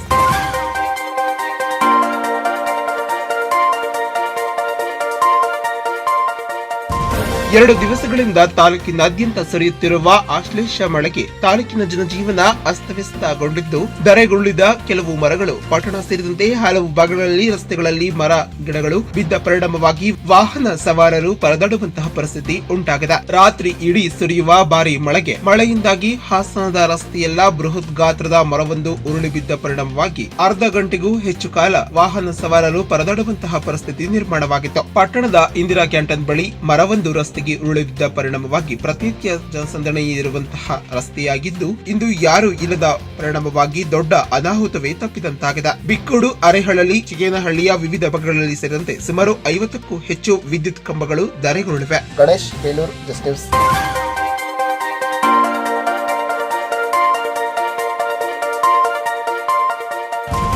ಅಯೋಧ್ಯೆಯಲ್ಲಿ ಶ್ರೀರಾಮ ಮಂದಿರದ ನಿರ್ಮಾಣಕ್ಕೆ ಪ್ರಧಾನಿ ನರೇಂದ್ರ ಮೋದಿಯವರು ಭೂಮಿ ಪೂಜೆಯನ್ನ ಮಾಡಿ ಕಾಮಗಾರಿಗೆ ಆರಂಭಕ್ಕೆ ಚಾಲನೆಯನ್ನ ನೀಡಿದ್ದಾರೆ. ಈ ಹಿನ್ನೆಲೆಯಲ್ಲಿ ರಾಜ್ಯದ ಪೌರಾಡಳಿತ, ರೇಷ್ಮೆ, ತೋಟಗಾರಿಕೆ ಮತ್ತು ಮಂಡ್ಯ ಜಿಲ್ಲಾ ಉಸ್ತುವಾರಿ ಸಚಿವರಾದಂತಹ ಡಾ ನಾರಾಯಣಗೌಡರವರು ಕೇರ್ಪೇಟೆ ಪಟ್ಟಣದ ಅಗ್ರಹಾರ ಕಾರ್ಯ ಸಿದ್ಧಿ ಆಂಜನೇಯ ಸ್ವಾಮಿ ದೇವಸ್ಥಾನದಲ್ಲಿ ವಿಶೇಷ ಪೂಜೆಯನ್ನ ಸಲ್ಲಿಸಿ ಕಾರ್ಯಕರ್ತರು ಹಾಗೂ ಅಭಿಮಾನಿಗಳೊಂದಿಗೆ ವಿಜಯೋತ್ಸವವನ್ನ ಆಚರಿಸಿದರು. ಭಾರತ ದೇಶ ಹೆಮ್ಮೆಯ ಪ್ರಧಾನಮಂತ್ರಿಯಾದಂತಹ ನರೇಂದ್ರ ಮೋದಿಯವರು ರಾಮ ಮಂದಿರದ ನಿರ್ಮಾಣಕ್ಕೆ ಅಯೋಧ್ಯೆಯಲ್ಲಿ ಭೂಮಿ ಪೂಜೆ ಮಾಡುವ ಮೂಲಕ ಕೊಟ್ಟ ಮಾತಂತೆ ನಡೆಯುವ ಜೊತೆಗೆ ದೇಶದ ಬಹುಸಂಖ್ಯಾತ ಹಿಂದೂ ಜನರ ಭಾವನೆಗಳಿಗೆ ಪ್ರಮುಖವಾಗಿ ಸ್ಪಂದಿಸಿದ್ದಾರೆ. ದೇಶದ ಸರ್ವೋಚ್ಚ ನ್ಯಾಯಾಲಯದಲ್ಲಿ ನಿರ್ದೇಶನದಂತೆ ಅಯೋಧ್ಯೆಯಲ್ಲಿ ರಾಮ ಮಂದಿರದ ನಿರ್ಮಾಣ ಕಾರ್ಯವೂ ನಡೆಯುತ್ತಿದೆ ಎಂದು ಸಚಿವ ನಾರಾಯಣಗೌಡರವರು ತಿಳಿಸಿದರು. ಕೇರ್ಪೇಟೆ ತಾಲೂಕಿನಲ್ಲಿ 4 ಬಸ್ ನಿಲ್ದಾಣಗಳನ್ನ ನಿರ್ಮಾಣಕ್ಕೆ ಸದ್ಯದಲ್ಲೇ ಭೂಮಿ ಪೂಜೆಯನ್ನ ನೆರವೇರಿಸಲಾಗುವುದು. ಕೇರ್ಪೇಟೆ ತಾಲೂಕಿನ ತಂಡಕೆರೆ, ಅಕ್ಕಿ ಹೆಬ್ಬಾಳು, ಬೊಕ್ಕಿನಕೆರೆ ಮತ್ತು ಸಂತೆ ಬಾಚಿನಹಳ್ಳಿಯ ಗ್ರಾಮಗಳಲ್ಲಿ ಸುಸರ್ಜಿತವಾದಂತಹ ಬಸ್ ನಿಲ್ದಾಣಕ್ಕೆ ರಾಜ್ಯ ಸರ್ಕಾರವು ಮಂಜೂರಾತಿ ನೀಡಿದ್ದು, ಸದ್ಯದಲ್ಲಿಯೇ ಬಸ್ ನಿಲ್ದಾಣ ಕಾಮಗಾರಿ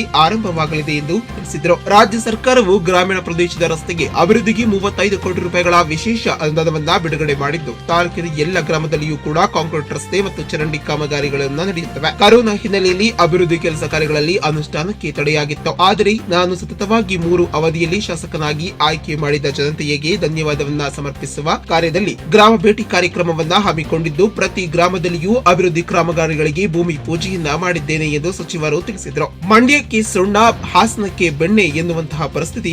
ಮಂಡ್ಯ ಹಾಗೂ ಹಾಸನ ನನಗೆ 2 ಕಣ್ಣುಗಳಿದ್ದಂತೆ ಎಂದು ಮೊಸಳೆಯ ಕಣ್ಣೀರು ಸುರಿಸುತ್ತಿರುವಂತಹ ಜೆಡಿಎಸ್ ನಾಯಕರು ಮಂಡ್ಯದ ರೈತರಿಗೆ ಉಂಡೆ ನಮವನ್ನ ಹಾಕುತ್ತಿದ್ದಾರೆ. ಹೊಳೆನರಸೀಪುರವನ್ನ ಅಭಿವೃದ್ಧಿಯ ಉತ್ತುಂಗಕ್ಕೆ ಕೊಂಡೊಯ್ಯುತ್ತಿದ್ದಾರೆ. ಕೃಷ್ಣರಾಜಪೇಟೆ ತಾಲೂಕಿನ ಅಭಿವೃದ್ಧಿಯ ಕಡೆಗೆ ಕಾಡಿ ಬೇಡಿದರೂ ಅನುದಾನವನ್ನ ನೀಡುತ್ತಿರಲಿಲ್ಲ. ಜಿಲ್ಲೆಯ ರೈತರ ಜೀವನಾಡಿಯಾಗಿದ್ದಂತಹ ಮೈಶುಗರ್ ಹಾಗೂ ಪಾಂಡವಪುರ ಸಕ್ಕರೆ ಕಾರ್ಖಾನೆಯನ್ನ ಪುನಶ್ಚೇತನಗೊಳಿಸಲು ಪುನರಾರಂಭಿಸಲು ತಾಲೂಕಿನ ಸುಪುತ್ರರಂತಹ ಬಿಎಸ್ ಯಡಿಯೂರಪ್ಪನವರೇ ಈ ರಾಜ್ಯದ ಮುಖ್ಯಮಂತ್ರಿಯಾಗಿ ಅಧಿಕಾರಕ್ಕೆ ಬರಬೇಕಾಯಿತು ಎಂದು ಹೇಳಿದ ಸಚಿವರು ಬಿಜೆಪಿ ಪಕ್ಷಕ್ಕೆ ಸೇರಿದ ನನಗೆ ಮಂಡ್ಯ ಜಿಲ್ಲಾ ಉಸ್ತುವಾರಿ ಸಚಿವನಾಗಿ ಹುದ್ದೆಯನ್ನ ನೀಡಿದ್ದಾರೆ. ಜೊತೆಗೆ 3 ಪ್ರಮುಖ ಖಾತೆಗಳನ್ನ ನೀಡಿ ರಾಜ್ಯಾದ್ಯಂತ ಜನತೆಗೆ ಸೇವೆ ಮಾಡಲು ಅವಕಾಶವನ್ನ ಮಾಡಿಕೊಟ್ಟಿದ್ದಾರೆ ಎಂದು ಸ್ಮರಿಸಿದ ಸಚಿವರು ಕೃಷ್ಣರಾಜಪೇಟೆ ತಾಲೂಕಿನ ಜಿಲ್ಲೆಯಲ್ಲಿ ಮಾದರಿ ತಾಲೂಕನ್ನಾಗಿ ಮಾಡಿ ಅಭಿವೃದ್ಧಿ ಮಾಡಿ ತೋರಿಸುವ ಮೂಲಕ ಒಬ್ಬ ಜನಪ್ರತಿನಿಧಿಯಾದವರು ಹೇಗೆ ಕೆಲಸ ಮಾಡಬೇಕು ಎಂಬುದನ್ನ ಸಾಧಿಸಿ ತೋರಿಸುತ್ತೇನೆ ಎಂದು ಸವಾಲು ಹಾಕಿದ್ದಾರೆ. ಕಾರ್ಯಕ್ರಮದಲ್ಲಿ ಮಂಡ್ಯದ ನಗರಾಭಿವೃದ್ಧಿ ಪ್ರಾಧಿಕಾರದ ಅಧ್ಯಕ್ಷ ಕೆಎಸ್ ಶ್ರೀನಿವಾಸ್, ಜಿಲ್ಲಾ ಪಂಚಾಯತ್ ಮಾಜಿ ಉಪಾಧ್ಯಕ್ಷ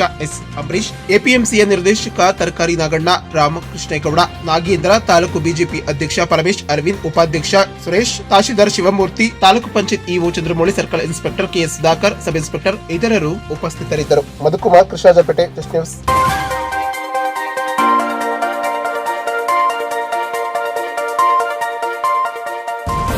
ಸಕಲೇಶಪುರ ತಾಲೂಕಿನಲ್ಲಿ ಭಾರಿ ಗಾಳಿ ಮಳೆ ಮುಂದುವರೆದಿದ್ದು ಹಲವೆಡೆ ರಸ್ತೆಗಳ ಮೇಲೆ ಮರಗಳು ಬಿದ್ದಿದ್ದು ಸಂಚಾರಕ್ಕೆ ಅಡ್ಡಿಯಾಗಿರುವ ಘಟನೆಗಳು ನಡೆದಿದೆ. ರಾಷ್ಟ್ರೀಯ ಹೆದ್ದಾರಿ 75 ಬಾಳುಪೇಟೆ ಸಮೀಪದಲ್ಲಿ ಭಾರಿ ಮರವೊಂದು ಬುಧವಾರ ಮುಂಜಾನೆ ರಸ್ತೆ ಮೇಲೆ ಬಿದ್ದಿರುವುದರಿಂದ ಸುಮಾರು ಅರ್ಧ ಗಂಟೆಗೂ ಹೆಚ್ಚು ಕಾಲ ವಾಹನ ರಸ್ತೆಯಲ್ಲಿ ಸರತಿ ಸಾಲಿನಲ್ಲಿ ನಿಲ್ಲುವಂತಾಗಿತ್ತು. ನಂತರ ಮರವನ್ನ ತೆರವುಗೊಳಿಸಿ ವಾಹನ ಸಂಚಾರಕ್ಕೆ ಅಡವು ಮಾಡಿಕೊಡಲಾಗಿತ್ತು. ಹಾನ್ಬಾಲ್ ವೆಂಕಟಹಳ್ಳಿ ಸಮೀಪದಲ್ಲಿ ಮಂಗಳವಾರ ಸಂಜೆ ಭಾರಿ ಮರವೊಂದು ಬಿದ್ದಿದ್ದು ಇದರಿಂದಾಗಿ ವಾಹನ ಸಂಚಾರಕ್ಕೆ ಅಡ್ಡಿ ಉಂಟು ಮಾಡಿತ್ತು. ನಂತರ ಗ್ರಾಮಸ್ಥರ ಸಹಯೋಗದಲ್ಲಿ ಮರವನ್ನ ತೆರವುಗೊಳಿಸಲಾಯಿತು. ಪಟ್ಟಣದ ಅರೆಹಳ್ಳಿ ಬೀದಿಯ ಮನೆಯ ಮೇಲೆ ಹಾಕಿದಂತಹ ಶೆಡ್ ಒಂದು ಹಾರಿ ಹೋಗಿರುವುದರಿಂದ ಮನೆಯವರಿಗೆ ತೊಂದರೆಯನ್ನ ಅನುಭವಿಸುವಂತಾಗಿದೆ. ಕಸಗನಹಳ್ಳಿಯ ಗ್ರಾಮದ ಮನೆಯೊಂದರ ಮೇಲೆ ತೆಂಗಿನ ಮರವು ಬಿದ್ದಿರುವುದರಿಂದ ಮನೆಯು ಚಾವಣಿಯು ಧ್ವಂಸಗೊಂಡಿದೆ. ಹೆಕ್ತೂರು ಗ್ರಾಮದಲ್ಲಿಯೂ ಸಹ ಮನೆಯೊಂದರ ಶೀಟ್ ಧ್ವಂಸಗೊಂಡಿದ್ದು ತಾಲೂಕಿನ ಹಲವೆಡೆ ಮಳೆ ಗಾಳಿಯಿಂದ ಭಾರಿ ಹಾನಿಯೂ ಸಂಭವಿಸಿದೆ. ಬಹುತೇಕ ಗ್ರಾಮಗಳಲ್ಲೂ ಭಾರಿ ಮಳೆ ಗಾಳಿಯಿಂದಾಗಿ ವಿದ್ಯುತ್ ಸಂಪರ್ಕವೂ ಇಲ್ಲದಂತಾಗಿದೆ. ಇದರಿಂದಾಗಿ ಗ್ರಾಮಾಂತರ ಪ್ರದೇಶಗಳಲ್ಲಿ ಜನ ಮೊಬೈಲ್ ಚಾರ್ಜ್ ಮಾಡಲಾಗದೆ ಸಂಪರ್ಕವನ್ನ ಕಳೆದುಕೊಂಡಿದ್ದಾರೆ.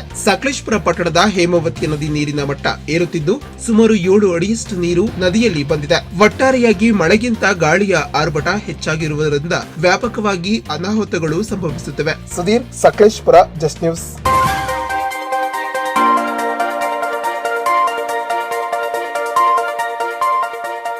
ಕಳೆದ 2 ದಿನಗಳಿಂದ ಬಿರುಸಿನಿಂದ ಬೀಸಿದ ಗಾಳಿಯಿಂದ ಸುರಿದ ಭಾರಿ ಮಳೆಯಿಂದಾಗಿ ತಾಲೂಕಿನ ಗ್ರಾಮ ಪಂಚಾಯತ್ ವ್ಯಾಪ್ತಿಯ ಕಡಬಗಳು ಗ್ರಾಮದಲ್ಲಿ ಮನೆಯ ಮೇಲೆ ವಿದ್ಯುತ್ ಕಂಬ ಬಿದ್ದು ಮನೆ ಜಖಂಗೊಂಡಿದ್ದು ಅದೃಷ್ಟವಶಾತ್ ಯಾವುದೇ ಪ್ರಾಣಹಾನಿ ಸಂಭವಿಸಿಲ್ಲ. ನಿನ್ನೆ ಸಂಜೆ 6 ಗಂಟೆಯ ಸುಮಾರಿಗೆ ಕಡಬಗಾಳ ಗ್ರಾಮದ ಮಲ್ಲಪ್ಪಗೌಡ ಎಂಬುವವರ ಮನೆಯ ರಸ್ತೆ ಎಡಭಾಗದಲ್ಲಿರುವ ಅಕೇಶಿಯ ಮರ ವಿದ್ಯುತ್ ಕಂಬದ ಮೇಲೆ ಬಿದ್ದಿರುವುದರಿಂದ ಅಕ್ಕಪಕ್ಕದಲ್ಲಿದ್ದಂತಹ 3 ವಿದ್ಯುತ್ ಕಂಬಗಳು ಮುರಿದು ಬಿದ್ದಿದ್ದು ಅದರಲ್ಲೂ ಒಂದು ವಿದ್ಯುತ್ ಕಂಬ ಮನೆಯ ಮೇಲೆ ಬಿದ್ದ ಪರಿಣಾಮ ಮಲ್ಲಪ್ಪಗೌಡರವರ ಮನೆ ಗೋಡೆ, ಎಸಿ ಶೀಟ್ ಹಾಗೂ ಮನೆಗಳಲ್ಲಿರುವ ವಸ್ತುಗಳು ಹಾನಿಯಾಗಿವೆ. ಅದೃಷ್ಟವಶಾತ್ ಯಾವುದೇ ಪ್ರಾಣಹಾನಿಯೂ ಸಂಭವಿಸಿರುವುದಿಲ್ಲ.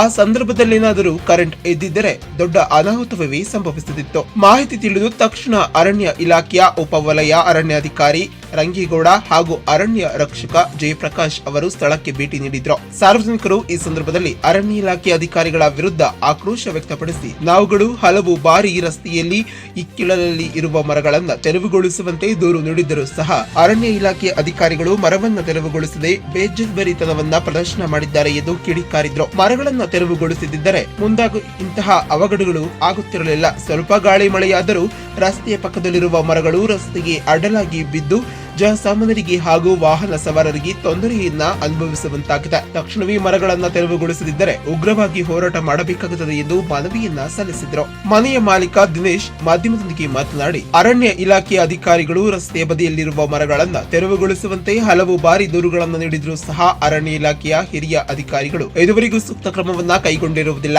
ಈ ರಸ್ತೆಯಲ್ಲಿ ಹಲವಾರು ಬಾರಿ ಇಂತಹ ಘಟನೆಗಳು ಆಗಿಂದಾಗ ನಡೆಯುತ್ತಿದ್ದು ತಕ್ಷಣವೇ ಹಿರಿಯ ಅಧಿಕಾರಿಗಳು ಪರಿಶೀಲನೆ ನಡೆಸಿ ಮರಗಳನ್ನು ತೆರವುಗೊಳಿಸಬೇಕು ಹಾಗೂ ತಾಲೂಕಿನ ತಹಶೀಲ್ದಾರ್ ಅವರಿಗೆ ಸ್ಥಳಕ್ಕೆ ಭೇಟಿ ನೀಡಿ ಜಖಂಗೊಂಡಿರುವ ಮನೆಗೆ ಪರಿಶೀಲನೆ ನಡೆಸಿ ನಮಗೆ ಸೂಕ್ತ ಪರಿಹಾರವನ್ನ ಒದಗಿಸಬೇಕು ಎಂದು ಒತ್ತಾಯಿಸಿದರು. 30 ಹೊತ್ತಿನಲ್ಲಿ ಮಳೆ ಟೈಮ್ನಲ್ಲಿ ಕಡಕ್ಬಾಲ್ ಕ್ರಾಸ್ನಲ್ಲಿ ಮಲ್ಲಪ್ಪಗೌಡರ ಮನೆ ಮುಂಭಾಗ ಅಕೇಶಿಯಾದ ಒಂದೊಂದು ದೊಡ್ಡ ಮರ ಬಿದ್ದು ಅದು ಕರೆಂಟ್ ಕಂಬದ 3 ಕಂಬದ ಮೇಲೆ ಬಿದ್ದು ಮತ್ತು ಅವ್ರ ಮನೆ ಮೇಲೂ ಬಿದ್ದಿದೆ. ಮನೆ ತುಂಬ ಹಾನಿಯಾಗಿದೆ. ಆದ್ದರಿಂದ ನಾವು ಅರಣ್ಯ ಇಲಾಖೆಗೆ ಮನವಿ ಮಾಡ್ಕೊಳ್ಳೋದೇನು ಅಂದರೆ ಕೂಡಲೇ ರಸ್ತೆ ಬದಿ ಇರ್ತಕ್ಕಂಥ ಅಕೇಶಿಯಾ ಮರಗಳನ್ನು ಕೂಡಲೇ ತೆರವುಗೊಳಿಸಬೇಕು. ಸುಮಾರು ಬೈರಾಪುರದಿಂದ ಇಲ್ಲಿವರೆಗೂ ಸುಮಾರು ಒಂದು 150-200 ಮರ ಇದ್ದು ಮಳೆಗಾಲದ ಟೈಮಲ್ಲಿ ಪ್ರತಿನಿತ್ಯ ಯಾವಾಗ ಮಳೆ ಗಾಳಿ ಬಂದರೂ ಮರಗಳು ಬೀಳೋದು, ವಾಹನಗಳ ಮೇಲೆ ಬೀಳೋದು, ರೋಡಿಗೆ ಅಡ್ಡ ಬೀಳೋದು, ಈ ರೀತಿ ತೊಂದರೆ ಆಗ್ತಾನೇ ಇದೆ. ಆದ್ದರಿಂದ ನಾವು ಅರಣ್ಯ ಇಲಾಖೆಗೆ ಮನವಿ ಮಾಡ್ಕೊಳ್ಳೋದೇನು ಅಂದರೆ ಕೂಡಲೇ ಕಡಕ್ಬಾಲ್ ಕ್ರಾಸಿಂದ ಹಿಡಿದು ಬೈರಾಪುರದ ಕ್ರಾಸ್ವರೆಗೂ ಏನು ಅಕೇಶಿಯಾ ಮರಗಳಿದ್ದಾವೆ ಅವುಗಳನ್ನ ಕೂಡಲೇ ತೆರವುಗೊಳಿಸಬೇಕು ಅಂತ ನಾವು ಹಲವು ಬಾರಿ ಮನವಿ ಮಾಡಿಕೊಂಡ್ರು. ಇದುವರೆಗೂ ಅವ್ರು ಗಮನ ತಗೊಂಡಿಲ್ಲ. ಈಗಲಾದ್ರೂ ಮುಂದೆ ಅನಾಹುತ ಆಗೋದಕ್ಕಿಂತ ಮುಂಚೆ ಕೂಡಲೇ ಅವುಗಳನ್ನು ತೆರವುಗೊಳಿಸಬೇಕು ಅಂತ ನಾವು ಕಡಕ್ಬಾಲ್ ಕ್ರಾಸ್ನಲ್ಲಿ ಎಲ್ಲರೂ ಸಹ ಅವ್ರಿಗೆ ಮನವಿಯನ್ನು ಕೊಟ್ಟಿದ್ದೀವಿ. ಕೂಡಲೇ ತೆರವುಗೊಳಿಸಬೇಕು ಅಂತ ಆಗ್ರಹ ಮಾಡ್ತಾಯಿದ್ವಿ. ಇಲ್ಲ ಅಂದರೆ ನಾವು ಇನ್ನೊಂದು ಸಲ ತೀವ್ರವಾಗಿ ಹೋರಾಟ ಮಾಡಬೇಕಾಗ್ತದೆ ಅಂತ ಈ ಮೂಲಕ ಎಚ್ಚರಿಕೆನೂ ಸಹ ಕೊಡ್ತಾಯಿದ್ದೀವಿ. ಈ ಸಂದರ್ಭದಲ್ಲಿ ಅರಣ್ಯ ಇಲಾಖೆಯ ಉಪ ವಲಯ ಅರಣ್ಯಾಧಿಕಾರಿ ಹಾಗೂ ಸಿಬ್ಬಂದಿಗಳು ಬಿದ್ದ ಮರವನ್ನು ತೆರವುಗೊಳಿಸಿದರು. Kumaraswamy, Alur, just news.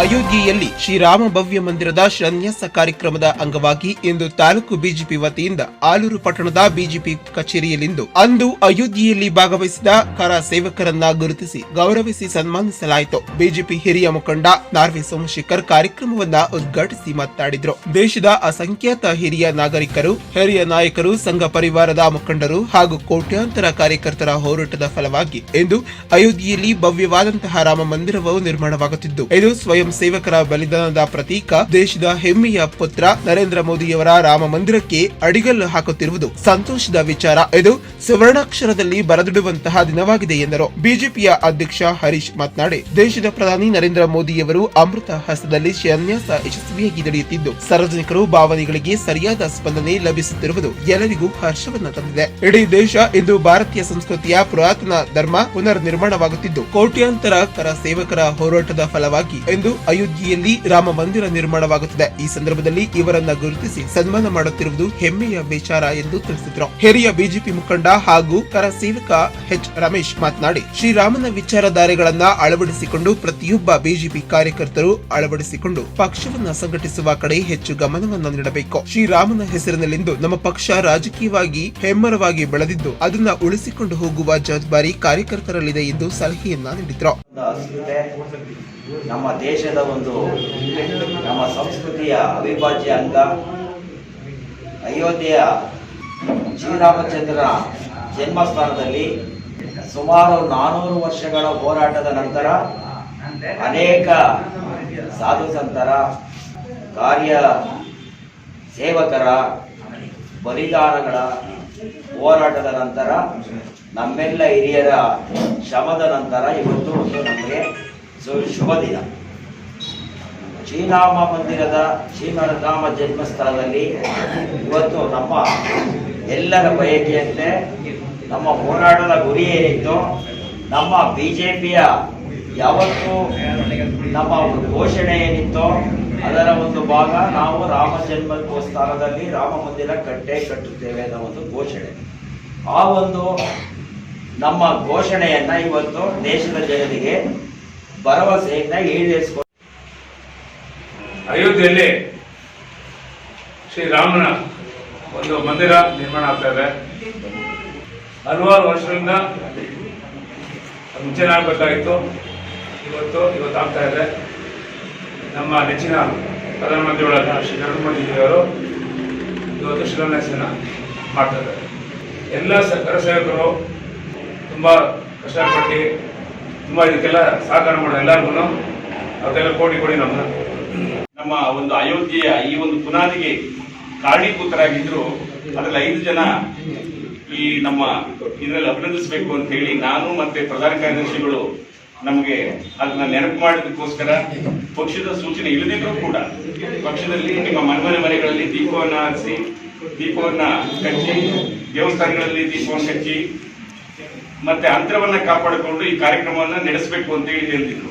ಆದರೆ ನಮ್ಮ ಪ್ರಧಾನ ಕಾರ್ಯದರ್ಶಿಗಳು ನಾವು ಎಲ್ಲ ಕೂತ್ಕೊಂಡು ಒಂದು ಸಮಾಲೋಚನೆ ಮಾಡಿ ಈ ಏನು ಒಂದು 10 ಜನದಲ್ಲಿ ಒಂದು 5 ಜನ ಇದ್ದಾರೆ, ಅವರ ಕುಟುಂಬದವರು ಇನ್ನೂ ಉಳಿದಂತ 5 ಜನಕ್ಕೂ ಕೂಡ ಕಾರ್ಯಕರ್ತರು ಅವ್ರನ್ನ ಕರೆದು ಅಭಿನಂದಿಸಬೇಕು ಅಂತ ಹೇಳಿ ನಾವು ಮಾತಾಡ್ಕೊಂಡು ಈ ದಿನ ಒಂದು ಕಾರ್ಯಕ್ರಮವನ್ನ ನಡೆಸೋದಕ್ಕೆ ನಾವೇ ಅದೃಷ್ಟಶಾಲಿಗಳು ಅಂತ ಹೇಳಲಿಕ್ಕೆ ನಾನು ಇಚ್ಛೆ ಪಡ್ತೇನೆ. ಕಾರ್ಯಕ್ರಮದಲ್ಲಿ ಬಿಜೆಪಿ ಮುಖಂಡರಾದಂತಹ ರಮೇಶ್, ಬಿಜೆಪಿಯ ಜಿಲ್ಲಾ ಉಪಾಧ್ಯಕ್ಷ ಲೋಕೇಶ್, ವಿಜಯ್, ಉಮಾ, ರವಿಪ್ರಕಾಶ್, ಧರ್ಮರಾಜ್, ಕಾಂತರಾಜ್, ಹೇಮಂತ್, ಜಯಣ್ಣ, ಮಳ್ಳಪ್ಪ ಹಾಗೂ ಇತರರು ಉಪಸ್ಥಿತರಿದ್ದರು. Kumaraswamy, Alur, just news.